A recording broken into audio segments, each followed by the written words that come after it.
এক গুরু শিক্ষা দিচ্ছেন এবং তার কাছে বসে রয়েছে তার সবচেয়ে একটি ক্ষুদে ছোট শিষ্য যে তাকে প্রশ্ন করছে আর গুরু উত্তর দিচ্ছেন। গুরু তাকে বলছেন যে তার জ্ঞানগুলো কোথা থেকে এলো, কারণ শিষ্যের প্রশ্ন ছিল তার এত জ্ঞান তিনি কোত্থেকে শিখলেন। তো তিনি বললেন আমি ছোট বড় সবার কাছ থেকে শিখেছি, এর কোনো নির্দিষ্ট কেউ নেই, তিনজনের কাছ থেকে বেশি করে শিখেছি। সেটা হচ্ছে একটা ছোট বাচ্চা, আর একটা হচ্ছে কি একটা কুকুর, আর একটা চোর। না এটা কি করে আপনাকে শিক্ষা দিল? না একটা ছোট বাচ্চা বসেছিল, আমি তো তখন ভাবতাম আমি সমস্ত দিক দিয়ে ভীষণ জ্ঞানী। তো আমি ছোট বাচ্চাটা একটা মোমবাতি জ্বেলেছিল, আমি তাকে জিজ্ঞেস করলাম আচ্ছা বলতো এই মোমবাতিটা যে জ্বলছে এর আলো কোথা থেকে এলো, এর এত জ্যোতি কোথা থেকে এলো, জ্যোতি থাকতে কি হলো? ছোট বাচ্চাটা কোনো উত্তর দিল না, চট করে নিভিয়ে দিয়ে বলল এবার আপনি বলুন তো আমি যেটা নিভিয়ে দিলাম এর জ্যোতিটা কোথায় গেল, এর জ্যোতিটা কিভাবে নিভে গেল? আমি সেদিন চুপ করে বসেছিলাম, কোনো উত্তর দিতে পারিনি।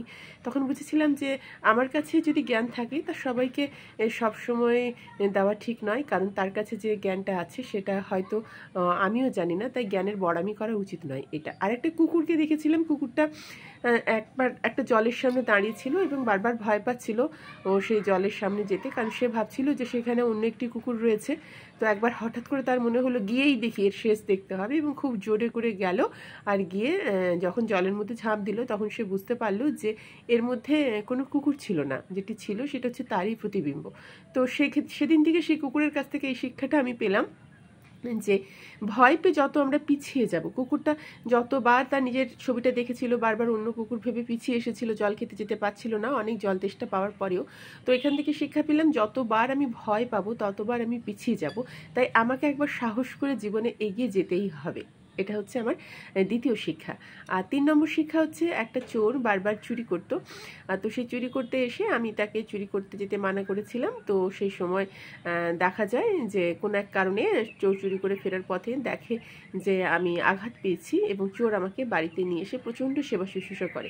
তখন আমি বুঝতে পারি চোরটা মানসিক দিক দিয়ে মনের দিক থেকে অনেক ভালো একজন মানুষ, কিন্তু তার জীবনের কাজ হচ্ছে চুরি করা, তাই তার সে কাজটা করে যায়।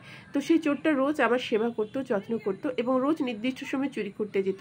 আর যে কদিন আমি বাড়িতে ছিলাম রোজ বলে যেত আজ আমি অনেক বড় চুরি করব, কিন্তু রোজ কিছু পেত না। আমার চিন্তা ভাবনা আমার তাকে তাড়া করতো, সে ফিরে আসতো, বারবার ব্যর্থ হতো, কিন্তু বারবার ব্যর্থ হওয়ার পরেও সে কিন্তু চুরি করা ছেড়ে দেয়নি, সে আবারও যেত, রোজ আমায় বলে যেত আজ আমি করবই করব। তো একদিন সে অনেক চুরি করে ধনসম্পত্তি নিয়ে এলো। তো নিয়ে আসতে আমাকে বলে দেখেছেন আজকে আমি সফল হয়েছি, আজকে আমি অনেক জিনিস চুরি করেছি। তো তার সেই চুরি করা জিনিস দেখে আমি যতটা না কষ্ট পেয়েছি তার কাছ থেকে এটা শিখেছি যে মানুষ একবার যদি হেরে যায়, সে হেরে যাওয়ার পরেও সে যদি তার কাজটা তার কর্মটা করে চলে তাহলে সে একদিন না একদিন ঠিক জিতবে। তাহলে আমি প্রথম জনের কাছ থেকে শিখলাম যে জ্ঞান সবাইকে দেওয়া যায় না, কারণ অনেকের কাছে অনেক জ্ঞান আছে যেগুলো আমি জানি না। দ্বিতীয় জনের কাছ থেকে শিখলাম যে ভয় পেয়ে যদি পিছিয়ে আসো বারবার তাহলে হেরে যাবে, তাই একবার না একবার এগিয়ে যেতে হবে। আর তৃতীয় জনের কাছ থেকে শিখলাম যার কর্ম যেটা তাকে সেটা করে যেতেই হবে।